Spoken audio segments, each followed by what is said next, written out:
Hello and welcome back to Electronics with Emrys. In this video, I'm going to be working with layers in CircuitMaker 2. For this, I'm going to create a very simple board and just show you how I work with layers in this editor. I'll add a schematic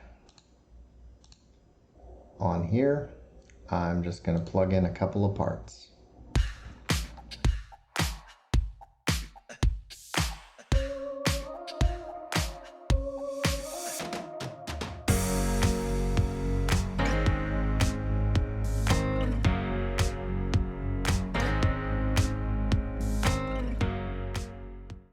In the schematic, I put in a shift register, an HC595, and I connected all the outputs to one side of the board and all the inputs to the other side of the board.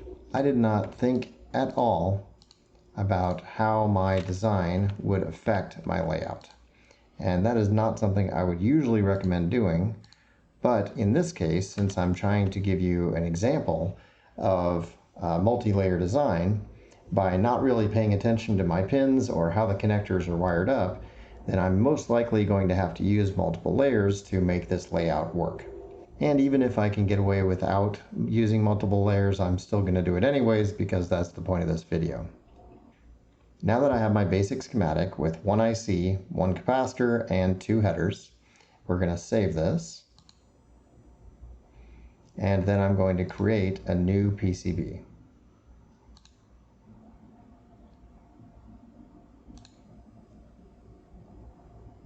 Before I do anything else with this board, I'm going to go into the Layer Stack Manager and see what layers I have available. In the Layer Manager, it shows you all the layers of your board from top to bottom. At the top, I have the ink that's on the top of the board. That's the overlay layer. Then we have the solder mask, and that's the green stuff usually that's going to protect the traces on the board, and it's going to have holes in it where you want to solder down components. Then we have our top layer of copper. That's where we're going to be running our traces on the top of the board.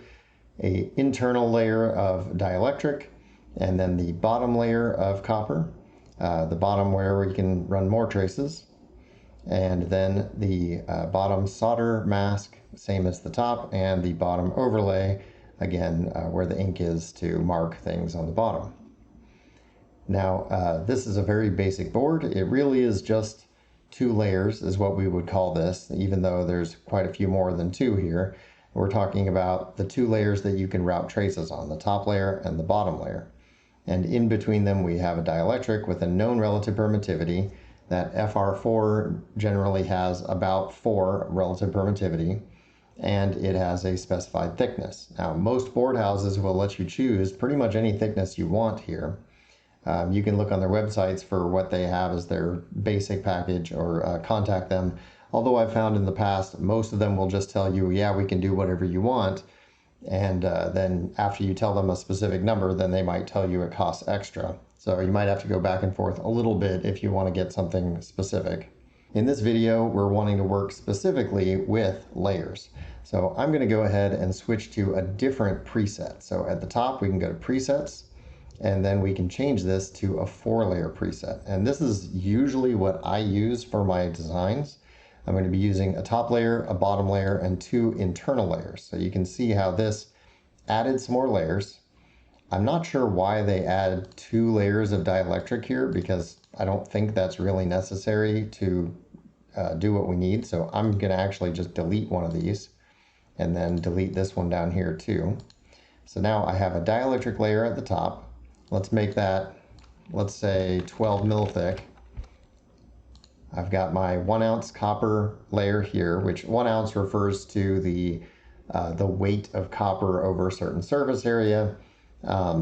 It's pretty much 1.4 mil thickness of copper, and that's pretty much the standard, unless you're doing something that needs more power or you have a very specific use case in mind. You might request, for example, 2 ounce copper to be put on the board.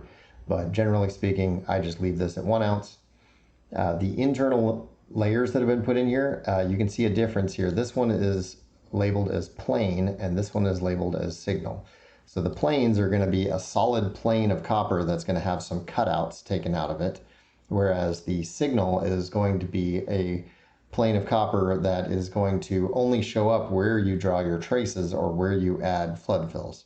So they're kind of opposite ideas here, where the plane is going to be totally solid and cut away, and the signal is going to be wherever you draw those signals. So in between the ground and power layers, we've got this 28 mil of dielectric. I'm going to go ahead and make this 12 also. Really, these layer heights are going to be directly related to impedance information for your board. If you don't really care about that, then you really would just want to look at the total thickness of the board and the material that's common and cheap from your board manufacturer. So I'm going to just change these guys over to FR4 in my system here, and you can see this is basically just a spreadsheet. There's nothing really in here, as far as I know, that's going to be directly calculated for you. These are just numbers you can put into the system. So, and this was a preset that we had pre-made for us. Now, I'm going to go ahead and leave this exactly the way it is right now. So we have a top, bottom, and then 2 internal layers. We're going to modify this a little bit later on. Let's change that to FR4. And but for now, we're going to leave it just like this. And we'll come back to this later on when we need to modify it. So just save that. I can close out the Stack Manager.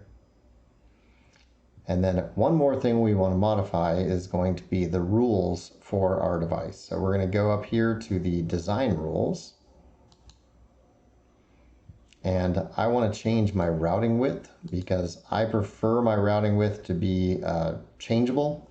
So I'm going to say for this design, we'll do a minimum width of 6 mil, and we will have a maximum width of 100 mil, and 6 and 100.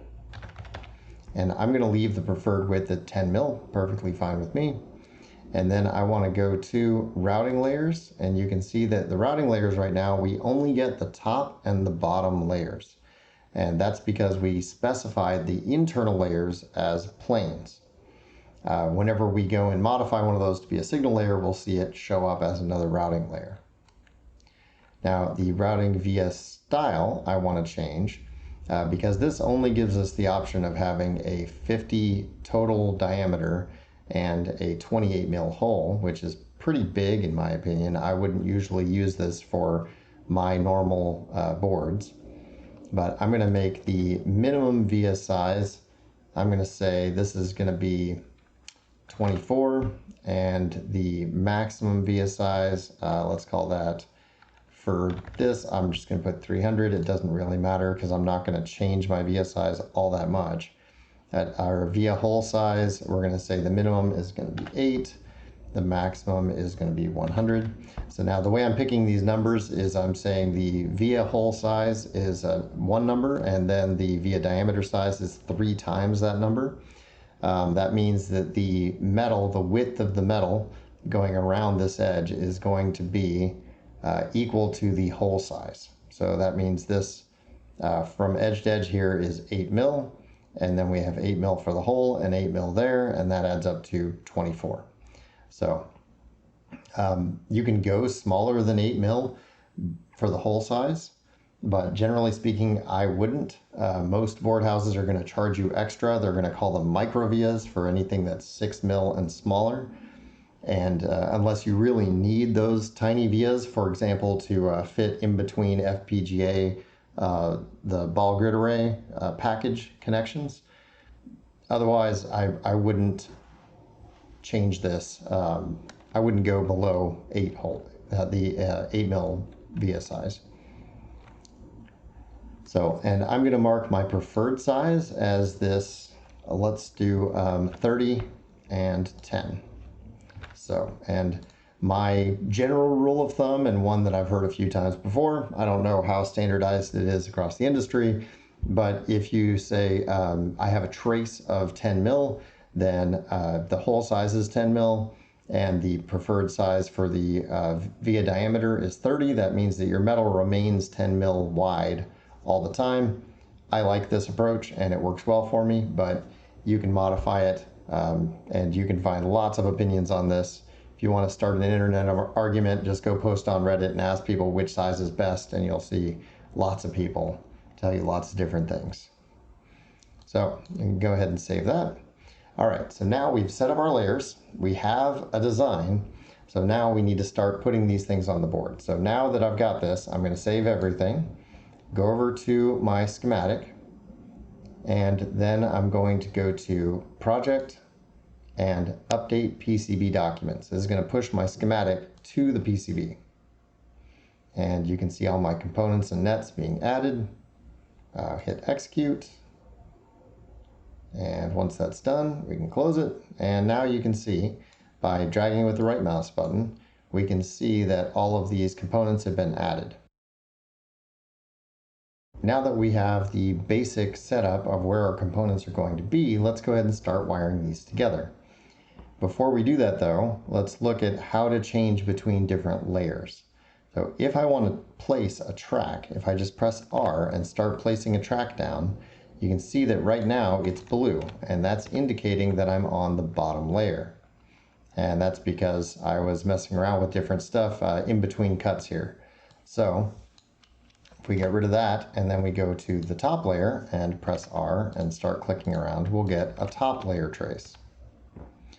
So if we want to start from the top layer, we click on the top layer, select that, and then we can start drawing our traces on here by pressing R, click onto our top layer, and click around to where we need to go. Let's go ahead and zoom in a bit to make this a little easier to see. We're going to have this come straight into there, and then I'm going to have it come up, and that's where I'm going to stop it. Just hit Escape. Now I need to put a via through the board, so I'm going to press V to get a via.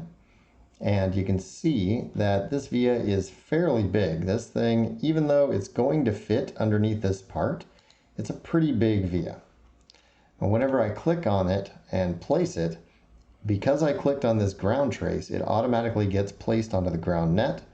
And the via by default is a through via that goes all the way from the top of the board to the bottom of the board. And this via does two things for me here. It's connecting the multiple layers of the board, the top and the bottom, but it also is going to be connecting to the internal layer of the board to the ground plane. So before I do anything else though, I want to change the size of this via because I don't particularly like this being so big. I'm going to just double click on it. So I'm going to change this down to be 45 mil and make the whole size 15 mil. And I think that'll be perfectly fine for this application. Then I'm going to switch layers to the bottom layer, press R, and then I can connect this track to this via. And now we've connected the ground connection of that capacitor to the ground of the device, and both of those to the ground plane of the board. Now we're going to do the same thing for VCC, but this time, starting from the bottom layer, I'm going to take a little bit of an easier approach. Press R to get into the routing mode. Click on VCC here. Now we still have the same size track that I had before. But now, in order to put in a via, all I'm going to do is press the plus on my number pad. That puts my default size via into the board, so I can just click here, and then I can run my track on the top layer to where I want it to go, and hit Escape. And now I've run that without having to go through any extra steps. It's just pressing plus on the numpad to go up to the top signaling layer and minus to go to the bottom signaling layer. Now I do want to modify that via, so I'll show you that you can delete out a via, just pressing delete. Then I can select this other via over here, hit Control C to copy it.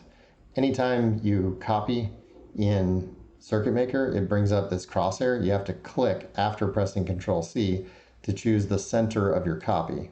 And I'm going to choose the center of the via because when I paste, that'll give me the center of the via to paste with. And I'm going to put it right where those two tracks overlap. And now it automatically goes to VCC. And I have my setup here done exactly the way I wanted it. Continuing on to the next thing we need to do, which is going to be starting to run tracks to their appropriate homes on the different connectors. Before we go doing that, I'm going to simplify my layer view a little bit. So you can see at the bottom, I have a whole bunch of different layers in view. Really, I don't need that many. So you can use the layer sets option down here where you click on this LS and you can choose things like only the signal layers. You can choose to see the planes or mechanical layers. But I'm going to leave that on all layers, and then I'm going to click in this little colored box, and that lets me individually check layers. So I'm going to get rid of ground and power because I don't really need to see those for anything. I am going to keep the overlay, solder, and paste. Those are fine with me. I'm going to hide the mechanical layers, and I'm going to hide the other layers for now. So now I can see, clicking over here, what exactly that I need to see to run my tracks, but I don't have to worry about anything else. So now choosing the top layer, press R, and then I'm going to run from here. I need to hit tab and type in 10 mil to get this to the size that I wanted. But I'm just going to come a little bit away from the part, come up here, and then we can come straight into that pad. We can do the same thing with this one, but now look, we have to go all the way to the other side of the part. So for now, let's not run that one because I don't want to have to run all the way around the part. Let's look at what else we've got. Anything else on the same side here? Now, that one's not going anywhere. These all go to the opposite sides. Okay, so now these look to be the biggest trouble to me. These guys all literally go to the opposite side of the board, opposite side of the tracks. So now one approach for this is that you could just start from here and run your track straight up, straight over, around, and to the other side. And that is a completely legitimate way to run a track. So you can do that. You could also do things a little differently here, right? Running this around and running this one straight across. There's a whole bunch of different ways to do that. So now I'm going to take this top track and I'm going to press R to start, click on that, and then I'm just going to come up a little bit away from this. So I don't want to interfere with this ink that I've got on the top of the board. In fact, let's just come up and over here, straight up and over to the side a little bit. And right here, I'm going to press minus to go to the bottom layer of the board, place my via, and then all I've got to do is just run this straight over, and we're all good. Now we've connected up this pad to this pad. We can do the same thing again. Press R, and now you can see I'm on the bottom layer here, but if I click on this top pad in the center, it's going to allow me to trace from the top. It'll automatically adjust. Sometimes if it's not sure what you mean, it'll ask you which layer you want to run on. And I want to run straight across to this, this pad over here, but you can see on the bottom layer, I currently have a via in the way, so I can't go straight across. But what I can do is I can come up just a little bit, and then I can press minus to go to the other layer. Oh, let's go ahead and do that. I think this will work just fine. And then I'm going to come straight across this way and drop this in from here. I'm going to do the same thing from this point.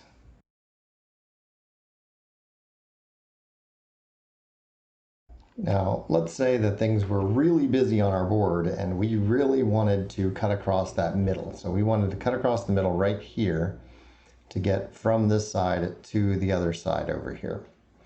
That's something we can do, and we can do it with another layer. So we can use our other two layers, but we have to go in and modify our layer stack first.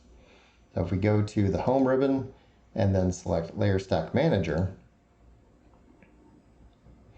in here we can change what I would recommend would be the power plane to be a signal plane instead of a power plane, a complete plane that is. Now that keeps our ground as a solid plane, and our power is the only one that's going to be cut up a little bit. So now we can come straight out from there, and I'm going to place a via right here, and I'm going to do that by copying an existing via. Just copy this, paste them right there, and then I'm going to place a track, and I'm going to do it on a specific layer. So I'm going to go open up my layer view, add back in that power layer so I can see it. And then I'm going to come over and click on power layer. So I'm on that layer, press R, And now I can click on that particular via, and then I can run on the power layer down through the middle here. Now this is a terrible place to be chopping up my layer because I'm running right underneath this capacitor that's connecting VCC to ground.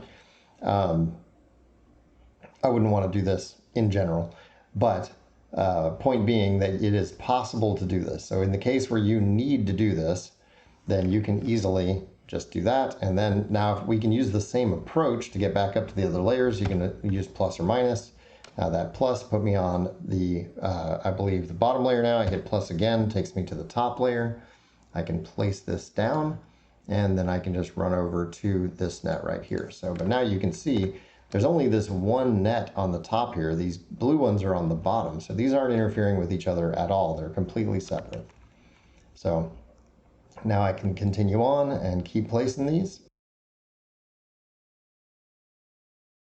But now I've created a little bit of a mess for myself over here because I have this track right here that I need to bring all the way back over to this pin. I have this one that needs to go straight across the board that way. This one that needs to go across the board that way. So now this is a pretty messy setup. I gotta say, I would not prefer to have this setup. Now there's something you can do whenever you're working with multiple layers to try to keep things from getting too messy. And that is to try to limit which directions you travel on a particular layer. So what I'm going to do is I'm going to try to stick to horizontal on the bottom layer. So I'm going to keep these running majority horizontal on the bottom layer. You don't have to do it 100%, but you can see how these tracks are running back and forth. And then I'm going to run vertical tracks on the other layer, on this top layer. So this one, I'm going to go ahead and run out to over here so I have a little more room to work with there. Now, whenever you run into trouble here with you have these tracks running everywhere and you don't want to have to try to drag things around to fix it, if you end up in this situation for some reason, you can switch to the layer, press R, and then just reroute that. And when you hit escape, it'll fix it automatically for you. Very nice. So now I've got my horizontal blue layer mostly, and my vertical orange layer mostly. Now, obviously, this is not the cleanest routing job I've ever done. In fact, I really don't like this one at all. And if it was a real board I was going to build, I would be redoing this completely. But hopefully, taking a look at what different things I've tried to do here, you've seen how to work with the different layers. Now, there is one more thing we need to do, because if you have a ground plane, so like whenever we go into our layer stack manager here, and we take a look and see that we have this ground plane that's a complete plane, it's not a signal, then we don't need to worry about routing anything on that plane because it's already connecting everything there. However, on the signal layer, that power layer, we do need to route it. So now that we have routed up all the signals on our board, we also need to drop in that power plane. So let's go do that real quick. We're going to go to the power layer. And then up here in the place area, you see fill and solid region. These are not going to be very good for what we want to do here. So like if we dropped a fill across the entire thing, that would fill everything. But you can see that it's causing all kinds of interaction problems. It's red. That's because it doesn't automatically cut away the places where it's going to interfere with other signals. So we don't want that. I'm going to undo this, just Control Z, and then I'm going to go ahead and use a polygon pore. Now this polygon pore, you just click on this double grid area up here, and now we can place a polygon pore around our entire design on this layer. So I'm still on that power layer. What this is going to do is provide an area where CircuitMaker is going to attempt to fill in all of one particular net, but it's going to cut away anything that's not that net. So I'm just right click to finish that. And you can see that this is connecting to nothing right now. It's been cut away around the ground, around these, but it also is cut away around this and around the VCC. So right now there's no net associated with this. I'm just going to double click on my polygon pour, and then I'm going to change the no net to VCC. Hit OK, and it'll ask me if I want to re-pour this. We hit re-pour, and now you can see VCC up here is connected to the plane, and that's actually got thermal reliefs on it. So these cutaways are areas where it prevents heat from wicking away from this pin while you're soldering it, makes it a bit easier to solder. Even though if you do have a plane connected, it's going to make things harder to solder in general, but having thermal reliefs definitely helps a significant amount. You can see now, this is one of the things I don't like about using a power plane to route signals. You can see how this signal cuts a big piece of my power plane. I've got basically from here where this via is the net 2-5, and that cuts all the way down and all the way across the other side of the board. So I don't particularly like that, because now any currents that need to travel through this plane are going to have to travel around that big cut. Now, I would definitely not recommend doing this if you don't have to. So certainly, this is just an example to show you what you can do, not necessarily what you should do whenever it comes to your board design. So that all being said, I saved putting that polygon pour in to the end because it tends to interfere with what I can see that's going on. So right now when I switch to the top layer, you can see that I can't see the bottom layer anymore because it's hidden underneath that. But if you put those in and you want to hide them, there's a couple ways to do it. You can select the polygon pour by going to the correct layer. You can right click on that polygon pour and then go to polygon actions and choose set selected to unpoured. And so you can hide that away so that you don't see it anymore. Now you can see through and you can see what's going on. Personally, I prefer, if you're going to have a pour like this on a middle layer, it's better to just hide the middle layer. So you go into your layer view and you can go and just unselect the power layer, and now you can look at your top layer, your bottom layer, you can route anything you need to, and you can put back that layer and look at it later if you need to. There is one last thing that you need to do whenever you're using a plane, and that's you need to actually select the net for your plane. So you go into the specific layer selection of where your plane is, right click on an area that doesn't have anything, and choose properties. The only option for a plane is what net it's connected to, and then we can change that to ground for my ground plane. Hit OK, and now you can see that my ground plane has suddenly become connected to these ground pins and to this ground via. And whenever I go and run my DRC, it'll show that I don't have any issues now. If this brings up any questions, if you're not sure how to do something, please feel free to leave a comment, ask me any questions. I'll be happy to post answers to it. I definitely didn't give you a complete tutorial here. This is more of a general purpose how to use the tool and not so much how to design a board video. So if you want to see a video that goes into details on how to actually build a board and go all the way through ordering said board, I have a tutorial that I'll link up in the cards at the end here. Otherwise, have a great day, and thanks for watching.